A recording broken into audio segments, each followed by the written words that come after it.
morning, everyone, or afternoon or evening, whatever time zone you might be on. Welcome to day 2 of the Scrapbooking Fun Summit. Thank you for being here. And just to set the day off in a wonderful day for a Friday, our site was down for an hour or so. So if you had trouble accessing, the site is back up. Everything is good. And we are aware that we need to get the SVG file. We'll come to that. So no worries. Welcome to day 2. We have another amazing lineup of presenters today. And we have, if you're VIP, the crop this evening. So lots of stuff going on today. And we're going to start with Michelle Price, who you get to see twice. So Michelle's starring twice because she's doing her own representation. That rhymed. Michelle Price, you get to see twice. There you go. I'm poetic now. There you go. A Bits and Pieces Paper Lab is your own company, and we'll let you explain that. And she's also representing 12 by 12 card stock shop. And that will be later on, I think on Saturday or Sunday? Sunday, yep. Yeah. So how we run this, Michelle, is it really is a casual conversation. If anybody has comments any of his questions, put them in the comments. And if there's any comments on Facebook, I'll give it a check. And really, where we love to start off with is if you can let people know, I'm going to move you over there. There you go. If you can let people know where you're from, what your business is, and how you got into paper crafting. Okay, yeah, sure. So my name is Michelle, and I live in Boise, Idaho. So kind of close to Canada, but not really. I'm on the bottom part of the state.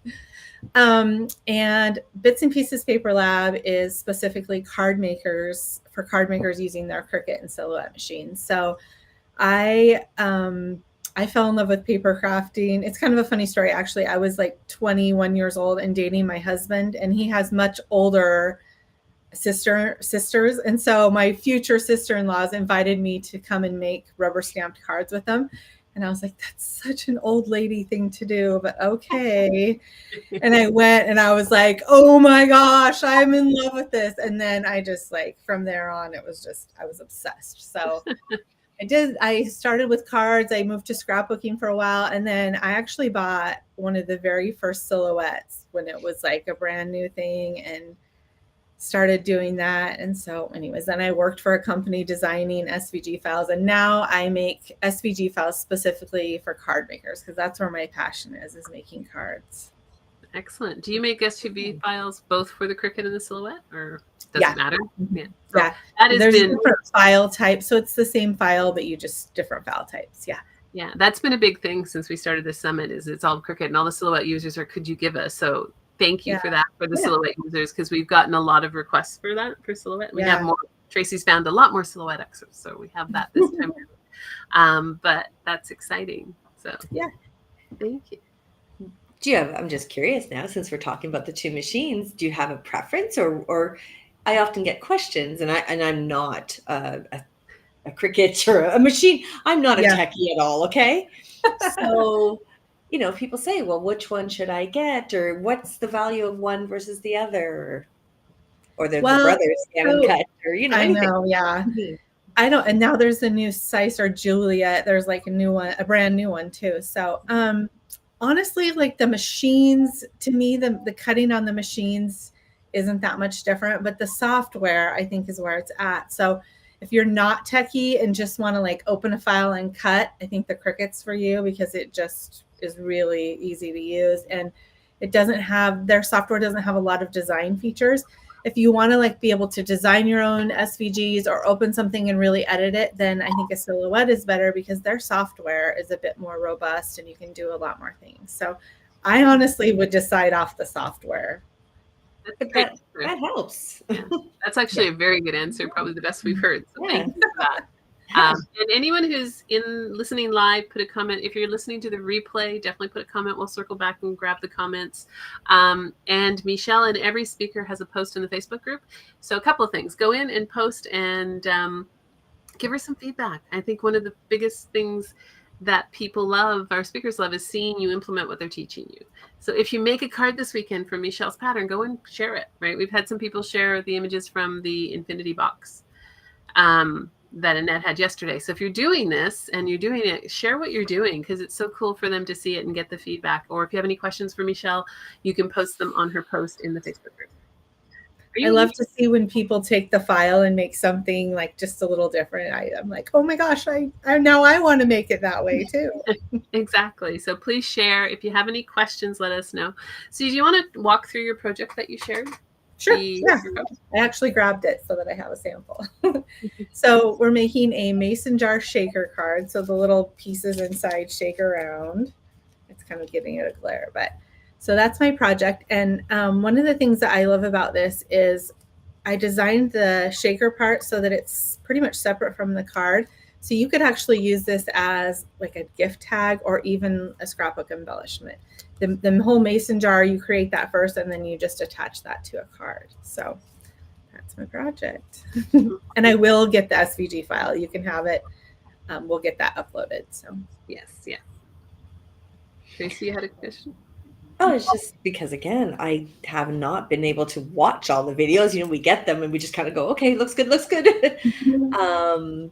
And because I'm not the Cricut or whatever user, so I wasn't even clicking in when I saw yours that that obviously you cut whether it's the film or the mylar or whatever you want to call it there. Yeah, sorry, there's so many different I don't know why I said mylar. That's drafting days, Trace. Anyway, sorry. But that's from the file, correct? Because I'm thinking, to me, I'm like, oh, you can buy sometimes, these different shaker. But no, you made your own, Trace. Yeah. That's my little light bulb, and my light bulb's done, I think, for the day. Sorry.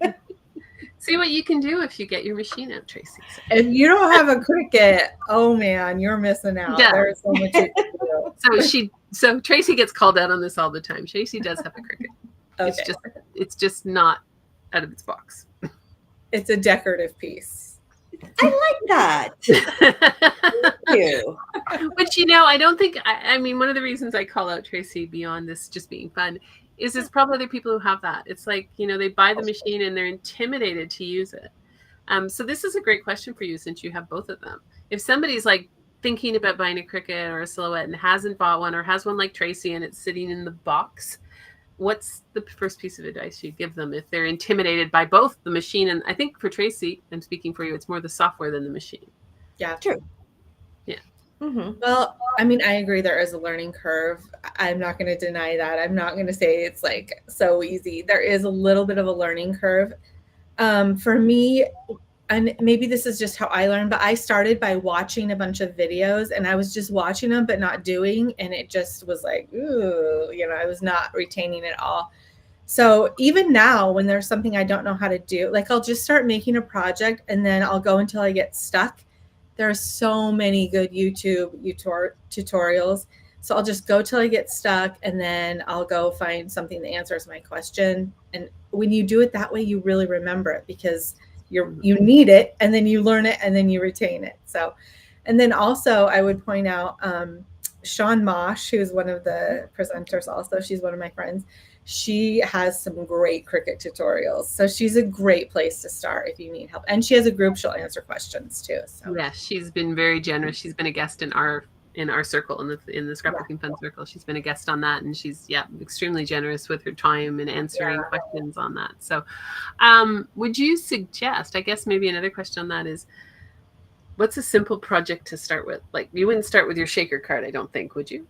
Yeah, that's a little bit more advanced, I guess. Let's see. Well, one thing that's just so easy to do is to like make a card, whatever way, stamp or whatever, but start by cutting out your little sentiments. This is the biggest money saving part of a Cricut is that you can just make whatever sentiment you want. You don't have to buy a stamp. You don't have to buy anything, a die, a metal die. You just can like write out any word you want and do it. So I think starting by just adding sentiments to the projects you're already creating is a good way to do that. Yeah. I also think, because I can see the benefits. I know that, just like you're saying, especially words. And I find when people are looking for other languages, right? Yes. It's just great for that. It is. That's a great idea. Yeah. Yeah. That I know. Because around here there's a lot of French, which, okay, we can get a couple of items here and there. But I mean, there's so many languages out there, Yeah. right? So they can write whatever, That's they a want. really good point. Yeah, Mhm. absolutely. So, It's a very good point. And I've made Arlene- personalized cards too, where I take, I wish I had it handy, but like for my niece, I just did all the letters of her name in different colors of glitter paper and then like just put it on a card. And she was like, I mean, she's a teenager, so she's hard to impress, but she was like, what? This is so cool. And I was like, oh, it took me hours and hours. You're just trying to reel her into this, I though, is what am. you're doing. Her aunt, yeah. Good. Any questions that you have on the Cricut or the Silhouette or Michelle's project, please put them in the comments. It's still early. And because we, unfortunately, a lot of people may have not seen your video yet because of our software, our page glitch today. So Marlene wrote, since this stroke, I get confused so easily that the Silhouette keeps me frustrated as soon as I figure it out, they change the software. Yeah, that does happen. Unfortunately, a software problem across the board. People, your cards are so cool. Okay, so sorry, based on what that woman just said, does the Cricut change their software as often? Yeah. I mean, you got to keep up to date. Yeah, there's a lot of updates, and sometimes it will just be little things, but it's not super often that something so dramatic changes, but like buttons will move and you have to kind of find them again, stuff like that. But I know that there's a Silhouette problem right now. That's probably where that's coming from. They did a software update and it's pretty glitchy, I guess. So then they're scrambling trying to fix it. So I think it'll get fixed, but right now I know Silhouette does have problems. And that's and that's an ongoing thing with software anyways as well. Someone also said that Jennifer Maker is awesome. Jennifer Maker. Yeah, she is too. Yep. Yeah. So I mean, the software is going to get updated, and as AI comes into the world, what's that going to do to your crafting world? I don't know. How quickly designers jump on it and start using it. I saw something so funny. It was a meme, and it said, "So far AI, what was that? So far AI is creating art and music. What I really need it to do is mop my floors and do my laundry, so I can do art and music." I love that one. One thing for the shaker card. So I don't scrapbook, by the way. So I'm a crafter, but not a scrapbooker. But I've been in this space now with Tracy for a while, so I know things. The stuff that you put in the shaker cards, you call whatever you call that shaker bits, I guess. Shaker bits. Do you make your own shaker bits? Do you buy your own shaker bits? Do you use scraps to make your shaker bits? I mostly buy them. I love to find little things that I can put in there, but usually I like, and I share this tip in my video, but so this one has, I don't know if you can see close up, but it has gold glitter, and then it has like some little clay circles. What else did I put in there? There's some little white round beads in there too. But one of the things that I found is if you use glitter, the really fine, tiny glitter, it gets staticky really easily, and it will like just stick to the front of the inside of the acetate and basically just not move around. It just static clings to it. So I always look for glitter that's like just a little bit chunkier and bigger, because that won't get so staticky and it'll move around more. And then you always need, so you want glitter for the shine, and then you always need something that's like a little more solid, like some seed beads or some clay, because that's what gives it the shake noise. Is when you have something bigger. So you got to mix and match and get a recipe going. Sorry, I have a friend once. It's like, no, I can't. I'm not home. Sorry. It's all good. So is that? What does it say? Shaker garnish is awesome. It isn't glitter. Does that make sense to you, who are crafters? Maybe they're just asking there. So this, I do have glitter in there, but then there's like those little round, they're like clay, little round clay discs. And you can find, like, if you go to Michael's, I don't know do you have Michael's in Canada? We do. We don't have as much in our Michael's as you do, but we do have. Well, in Michael's, they have like a whole shelf that has all these different shaker bits, and then you can also find them on Etsy and other places online, and it's like a whole world once you start looking. Like I think you just search clay, probably clay beads, I think is what I searched. I think I just searched shaker bits or something like that, but there's a whole world. There's shaped ones and little dog paws, and there's everything. So yeah, there's a few something companies called shakers garnishes. That's what she means. Yeah, there's a few companies that just, they have so many different choices. Yeah. Well, Dress My Crafts has some. Is it Picket Fence? They're into like a whole bunch of different shapes too. And I mean, there's a lot Company, I think, there. has some. Queen and Company is another one. Yes. So yeah, they, like you were saying earlier, with the little paws or little whatever food I could see, but yeah, there's a lot of different companies that you can get things out of. Yeah. So okay, so based on that, how do you decide how much to put in one of these? Because I'm going to say that mason jar is big enough, right? So some people might put tons in. You have a little bit, I find, and is it just, I don't know, based on anything, your choices? I'm curious. I think it's probably a little bit of trial and error. There's a point where you get it too full and it won't shake around. And then also you want to make sure it's not bulging on the foam, because you create this, like there's a base layer and then there's foam and then there's the top layer.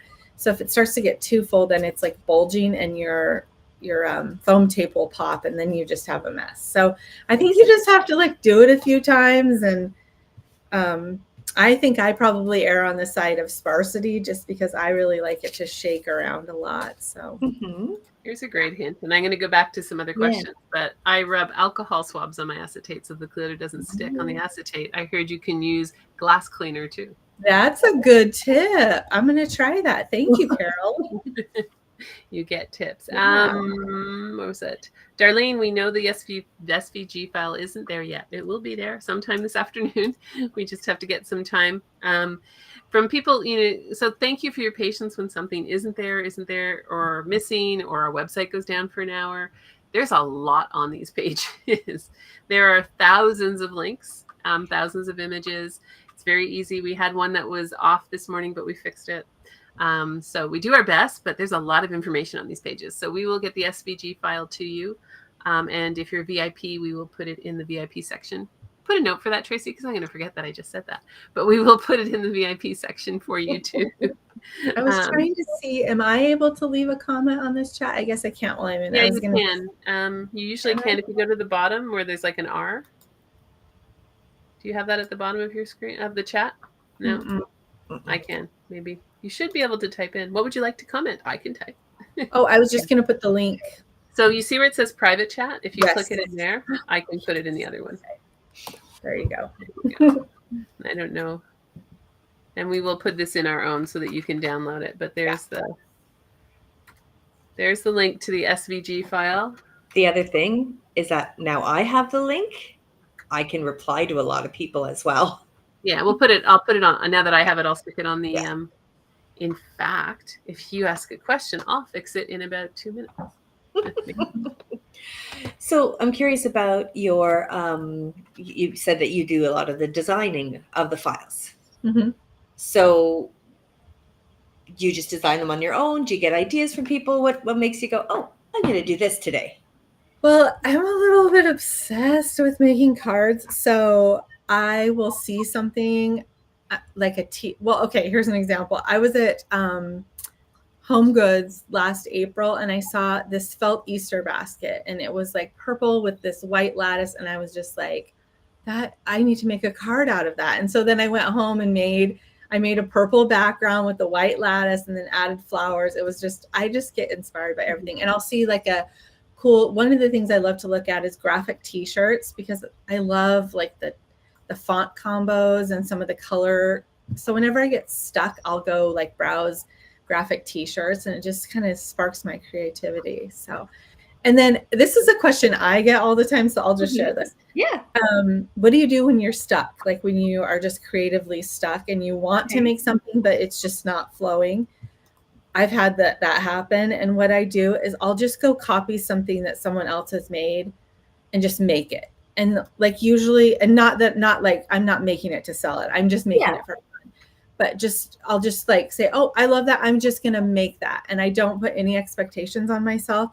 And usually once I get all my stuff out and I start making, then I'm like, oh, I could just like tweak this a little and I'm going to change this up. And then I start doing that. And then I feel like it gets my creative juices flowing. And then I'm ready, like, okay, now I'm ready to make something of my own.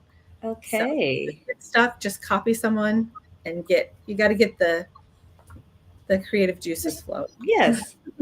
And then I'm guessing that maybe, like, let's say we're looking for a file or somebody's looking, can they come to you and say, can you design something for this or that?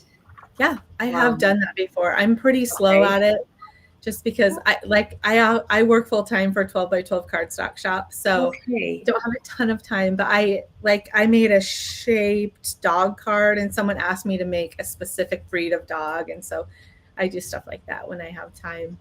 Okay. Yeah. There was a question. I'm not sure if you guys saw it now it's on the site. So Tracy, it's now on the site. It's all good. Thank you. We can fix technology fast when we have it. So it was worth doing that. There was a question about what cardstock you use. Well, I use cardstock from 12 by 12 cardstock shop. I think they have to wait, but the same question. I'll see if I can find it. I'm going to talk about this in my class for 12 by 12 cardstock shop, but we actually just made this. There we go. There's cardstock. Oh, what weight do you suggest for card? I'll come back to that. So we just developed this cardstock at 12 by 12 cardstock shop. It's called Encore is the brand, and it's made for cutting. So you can cut like the tiniest, most intricate details. I wish I had something really tiny close by, but I don't. But you can cut like the tiniest stuff. It's made for cutting like that. So I love that paper if you're into cutting because it really opens up the possibilities of what you can cut. It cuts better than Basil. American Crafts cardstock is another one that cuts really good. And then if you like, and those are both textured. And then if you like smooth cardstock, Lesabo is the brand that I really like for smooth cardstock. And we saw that at 12 by 12 cardstock shop as well. And those are my favorites for cutting. Now for card bases, there is heavyweight cardstock. So typical Basil or American Crafts cardstock is an 80 to 85 pound paper, which that's what this is. Like you can absolutely make card bases with that weight. But if you want something a little heavier, there's two paper lines I love, Basil Card Shop, and then My Colors Heavyweight. Both of those are 100 pound, and the pound just means like the heaviness of the paper. So I like those because they are really nice and sturdy. And you can, like sometimes when you make a card and you like, if it's got many layers and you set. You're breaking up a bit, Michelle. She'll come back in a second. Yeah. We'll get her. Is she back? There, almost. Am I stuck? Come on. There you go. You're getting there. Did I get stuck? Oh. You got stuck. There, you're back now. Okay. I don't know what you heard and what you didn't hear. It was mainly, I mean, you're obviously speaking of the weight. I think about how sturdy for it to, the 100 pound of that, for it to stand up, especially when you were saying that's what it was, that, like the more that you put in front of it, right? Yeah. That's so if you're doing lots of layers, do a heavyweight cardstock. Like My Colors Heavyweight or Basil Card Shop are the two. They're 100 pounds. So they're a lot sturdier and they'll stand up even if you've got a ton of layers on there. Excellent. Yeah. There's a question about, I'm changing so my face isn't covered. There we go. Yeah. What do you use to prevent glitter from sticking to the foam tape? Oh, that's a trick. That's a trick. I mean, you just have to be very careful. So I will put my foam tape around there and leave the backing, it usually has like peel away backing. I leave all the backing on there till I get all my glitter on, and then I carefully peel it up and put the top on before any of it can stick. But you can't jostle it or move it at all, or it does stick to the foam tape. Thank you. SVG are now on the site. So yes, everybody's happy. We have SVG files for everyone. So they are now on the site and you can get them, and thank you, Michelle, for that. Something we have to get better at, Tracy. We have to remember when it's a Cricut or a Silhouette to ask for their SVG files. So there you go. Learning for us. I do have another, if you love shaker cards, I do have my freebie is a shaker card too, and you get the SVG file for that. And it's a little lantern, like a red lantern shaker card. So. And I think people will like that. I hope. I do. Yeah, it's cute. I looked at it. It's cute. Somebody was saying it didn't work, but it is working. That part is working. So. Oh, yeah. Yes. Something has to work for us today, Michelle. Here. All good. It's just it never fails. It's always when you need it the most that it doesn't work. When it comes to using this is because we're having technology issues today. Do Cricut machines and Silhouette machines get hung up? Like, does that happen, or is it more? And how do you unhang them up? I don't know the answer to that. Heather, you turn them off. Yeah, usually. Really.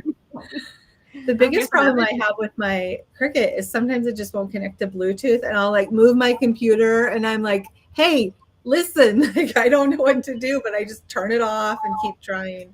So sometimes that's the problem, but I don't have any other technical problems other than the connecting to Bluetooth. We have some hints about your glitter. Before you remove the backing, run your embossing talcum around the inside so the glitter won't stick. Oh, so they're talking about like the sides. I get the question. Yeah, that's a good tip. So even when you still have the backing on, it's sticky on like if this is a piece of foam, it's going to be sticky on the side too. So yeah, that's a great tip. They have those little Stampin' Up! Had them. It's like a little bag full of chalk, and you can just run them around the edge. This is, I think, the same stick. I put static powder on the inside of the foam and acetate before I remove the foam backing. I'm too lazy to do that. I usually just assume it's going to stick, and I put a little extra in, and just like I assume that you can see it is stuck along the sides. I just assume that's going to happen and put a little extra in to account for that. So Debbie, we had this question before, and somebody suggested alcohol and window cleaner, right? Glass cleaner. Yeah, glasses cleaner or something like that. Yeah. To avoid it. Try that. That's such a great tip. Makes sense too, because it would leave a residue on it, right? So even though you're filled, it wouldn't go away. Yeah, that's a really good one. I think everybody's going to the drugstore after this. Well, there'll be a shortage. Hopefully you have window cleaner. Maybe that works too. Basically alcohol. You would think there's other things that would work, that same idea. But yeah, that's a great one. I had never heard that before. I'll have to try that. Michelle's going to be making cards tonight then and trying. I am. You can use baby powder or cornstarch along the foam tape in. So it's the same idea. So the sequences don't touch. So some talcum-based entity will do it as well. You don't need to buy anything special, which is good. So, any other questions for Michelle? I have one. How often do you make shaker cards? I've been obsessed with those lately. I kind of get in phases where I'm like just obsessed with something. So for a while I was like obsessed with birds' nests. I don't know where these things come from, but all my cards had birds and birds' nests and feathers on them. And now I'm in my shaker card era, I guess. So anytime I make them, I just end up making shakers because I just love them. And also I keep collecting shaker bits that I want to use. So yeah. Go ahead. I was going to say, surprisingly, I work for a craft company and I have my own company, but I don't have much like creative playtime. It's really sad. I need to figure that out. So usually when I'm creating something for my shop. Yeah. So I'll just kind of create what needs to be made for that. So it's the double-edged sword of turn your passion into your business, because yes, you turn your passion into your business and then you don't have time anymore for your passion. Yeah. So there's that double end of it. From a scrapbooking point of view, how would you use shakers?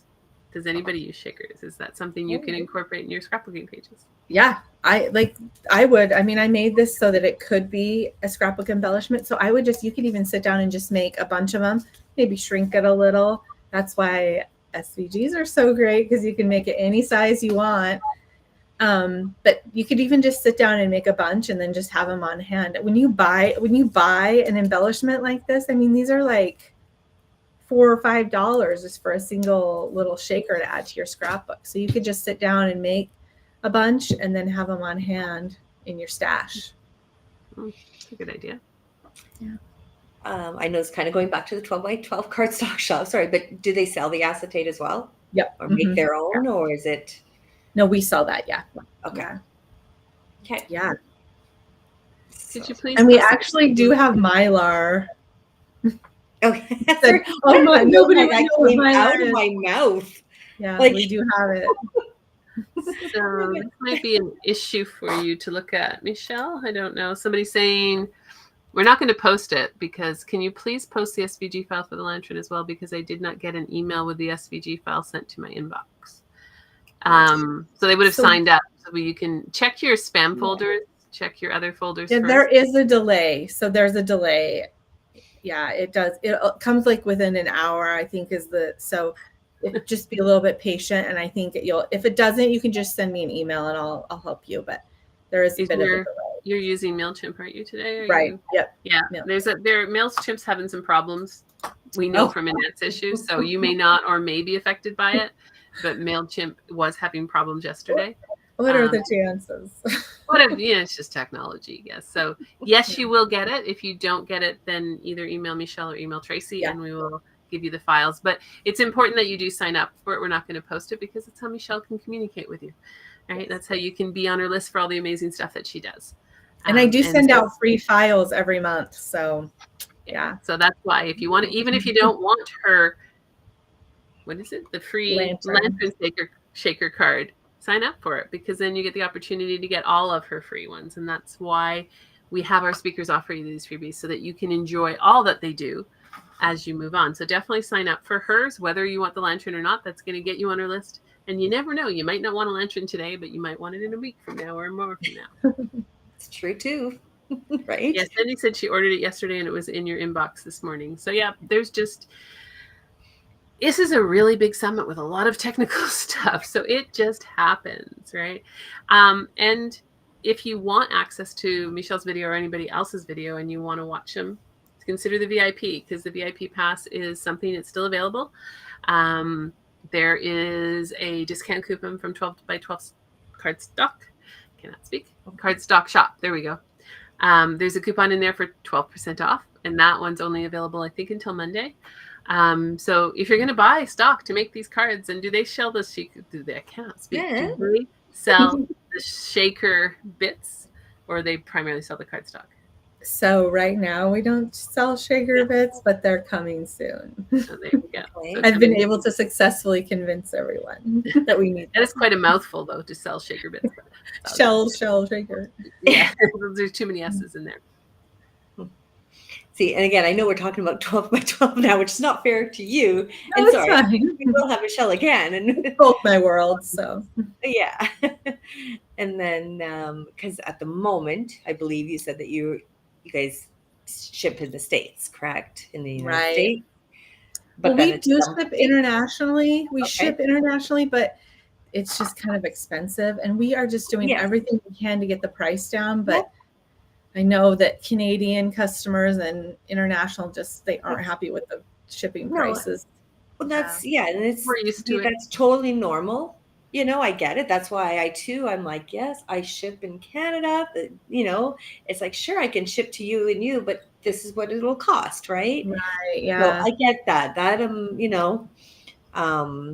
But yeah, it was just, again, because it's just like any other business. We have to grow. And then all of a sudden it's like, hang on, now we can get maybe a better rate here or there. It's not going to be free anybody, but might be a better rate, right? Yes. Shipping is really trying. Well, yeah. Shipping and duties and all the stuff that comes into it. But that's the problem. Yeah. Yeah. But definitely sign up and get Michelle's freebie. And if you want to be able to watch her thing over and over again by the VIP pass, several people have posted in the group just taking advantage of one of the bonuses is worth the cost of the VIP pass. And that's really the intention.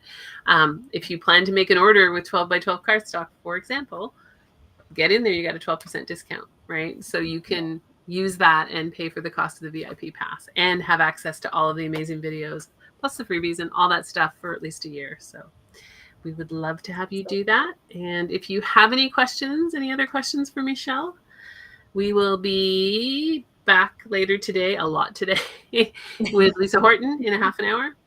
And then I don't remember who's after Lisa. Let's see. Hang on. Tracy keeps the schedule better for me. It's Sarah, who's working with Karina Gardner with the holiday pop-up card. There you go. We're going to see. Say that. And yeah, if you have any other questions, I didn't look in Facebook. Let me give a quick to see if there's any questions on Michelle's post. Or Michelle, if you have anything else, just to, like you said earlier, a question that you get often, is there anything, please?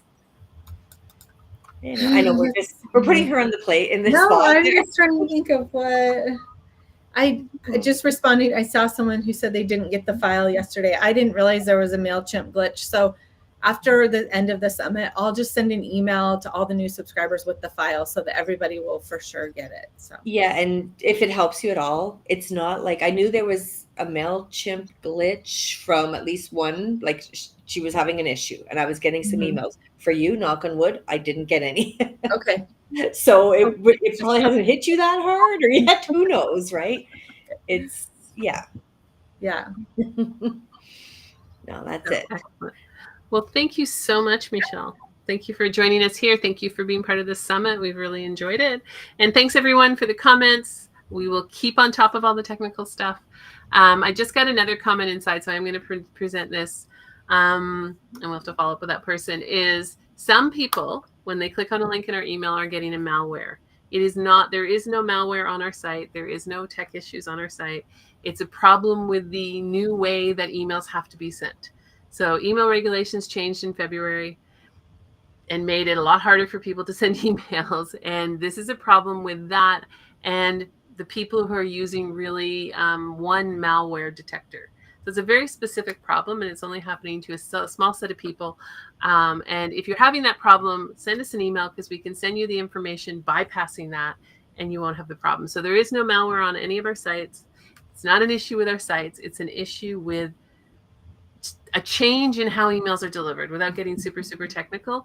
They're working on it. We're working on it, but it's not, there's just been a lot of changes. And that's why some of you might not be getting the email. It's not that they're not being sent. It's that Google, Yahoo, and other email providers have really changed the game. And so we have 10,000 people on our list. It's getting to 88% of you, and there's some who just aren't happening. Write us. We will send it to you in a different way. But there is no issues with our site. There's no malware on our site. It's actually, the world is changing when it comes to technology, and that's just what it is. So, so if you have any problems, Tracy and I'll, if Marianne, if you're on here, because she posted in the Facebook group, we will fix it for you. But that's what's going on.